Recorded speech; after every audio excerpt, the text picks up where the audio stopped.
Please please ऐसा वाला button दबाकर सब्सक्राइब कीजिए चैनल को और ऐसा वाला बटन दबाकर लाइक कर दीजिए और ऐसा वाला बटन दबाकर शेयर कीजिए। आपका एक शेयर हमारे लिए बहुत मायने रखता है। एक समय की बात है कि एक शहर में एक रमेश नाम का व्यक्ति था। वो अपने लड़के के साथ किसी गांव में रहता था।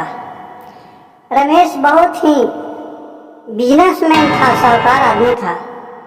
वो अपने बेटे को अपने दुकान पर रोज ले जाया करता था और वो बहुत ही स्वभाव का अच्छा आदमी था। वो अपने बेटे को दुकानदारी करने के लिए सिखाया करता था और धीरे धीरे बहुत समय बीता, कुछ समय 2-4-10 साल, तो उसका बेटा दुकानदार के मामले में बहुत ही अच्छा जानकारी प्राप्त कर लिया और बेटा सियाना हो गया। तो रमेश सोचा कि अब चलते हैं, अब मेरे बेटा शादी करने के लायक हो गया है, चलते हैं अब कहूँ से खोज के एक बहू ला देते हैं। तो रमेश और रमेश की पत्नी दोनों एक दूसरे जगह गए परिवार के यहाँ लड़की देखने के लिए। वहाँ लड़की दोनों को पसंद आ गया और वहाँ से देख के रमेश अपने घर आए। तो उन्होंने अपने पत्नी से बोली, शाम को बैठा के रमेश अपने पत्नी से बोली कि जिस तरह तुम हर समय रोज रहा करती थी, हर बात पर हमको पर गुस्सा किया करती थी, अब घर में जब बहू चलाएगी तो ऐसा गुस्सा हर बात पर नहीं करिएगा और बहू को ध्यान से रखिएगा। उसका जो भी भला बुरा हो उसको मन से ही आपको जानना होगा कि किस तरह से बहू को रखना चाहिए। ये बात सुनकर रमेश के पत्नी ने फिर चिचिरा कर बोला रमेश से कि तुम अपने सीख अपने पास रखिए, ज़्यादा हमको सिखाने का जरूरत नहीं है। रमेश ने बोला फिर समझा के कि देखो, मैं तुम्हारे पति हूँ, तुम्हारे हर बात को मैं बर्दाश्त कर लेता हूँ, लेकिन जो बहू आएगी दूसरे घर की बेटी होगी वो तुम्हारे हर बात को बर्दाश्त न कर पाएगी। और दोनों में तुरंत बात का बर्दाश्त नहीं हो पाएगा दोनों का। लेकिन रमेश को ऐसा कहने पर उसका पत्नी कुछ ध्यान नहीं दिया। कुछ दिन बाद बात हुआ, समय बीतता गया और शादी विवाह हो गया और शादी करके जिस दिन बहू आई तो दूसरे दिन उस अपने बहू के बैठाकर रमेश ने बोला कि बहू, आज से इस घर का पूरा जिम्मेदारी आपको सौंपते हैं, क्योंकि आज से आप ही इस घर का, इस संपत्ति का रख रखाव करना आपका कर्तव्य है।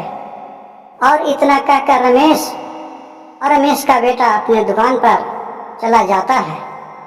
और जब शाम के रमेश आता है तो खाना के लिए बहू खाना परोसती है, तो खाना में देख रहा है कि नमक बहुत जहर हो गया है, लेकिन रमेश चुपचाप खाना को खा लिया, ये कुछ भी नहीं बोला। फिर उसी जगह रमेश का लड़का बैठा हुआ था, वो देखा कि नमक तो इतना जहर है लेकिन पिताजी चुपचाप खाए जा रहे हैं। वो भी देख के कुछ नहीं बोला, वो भी चुपचाप खा लिया। इसके बाद फिर उसका जो लड़का के माँ है वो भी खाने के लिए बैठा, वो भी देख रहा है कि नमक बहुत जहर है, लेकिन वो दोनों कुछ नहीं बोले। तो हम काहे को बोले, वो भी कुछ नहीं बोली और वो भी चुपचाप खा लिए खाना। उसके बाद उसके रमेश के बहू खाई, वो भी देख रही कि नमक बहुत तेज है, लेकिन हमके ऊपर न सास बोले न ससुर बोले और न मेरे पति देव बोले, क्या कारण है। और खाना खाने के बाद अपने बेटा को लेके रमेश बाहर टहलने के लिए चला गया। तो उसका बेटा ने बोला कि पिताजी, आप क्या आज किए, आप खाना खाए इतना जहर, ना आप बोले न हमको बोलने दिए, आज तो मैं उसका अकल ठिकाना पर लगा देता। इतना नमक सब्जी में तेज कर दिया था कि जो खाया भी नहीं जाता था। बेटा को समझाया पिताजी ने कि बेटा, समाज में बैठाकर किसी को कुछ नहीं बोलना चाहिए। उस वक्त अगर हम उसको बोलते तो बुरा लग जाता। इस बात को तुम अकेले में उसको समझाया, हो सकता है कि नमक गलती से पड़ गया होगा, और किसी के सामने बोलने के बाद उसका बहुत बेइज्जती होता, इसलिए मैं उसको नहीं बोला। रमेश ने अपने बेटा से बोलने लगा कि तुम नहीं समझा तो लो, मैं ये 4 बात बताता हूँ, इसे तुम ध्यान से समझना। रमेश अपने बेटा से बोला कि बेटा, मैं तुमको पहला बात बताता हूँ कि पत्नी को किसी के सामने नहीं डांटना चाहिए। अगर अपने पत्नी से कोई गलती हो जाए तो गलती कोई जानबूझ के नहीं करता है, गलती तो धोखे से हो जाता है, उसको माफ कर देना चाहिए। पति सबके सामने अपनी पत्नी को भला बुरा गाली देती है, मारता है, तो उस वक्त तो पत्नी नहीं कुछ बोलती है, लेकिन बाद में वो बहुत रोती है और बहुत बिलखती है। इसी से किसी के सामने नहीं बोलना चाहिए। उसको अगर गलती हुआ होगा तो खुद ही उस गलती को सुधार लेगा। बेटा, कभी भी अपनी पत्नी को सबके सामने बुराई नहीं करना चाहिए। कुछ पत्नी में ऐसा भी होता है वो तुरंत जवाब भी दे देता है, तो उस वक्त आपको इज्जत क्या रह जाता है।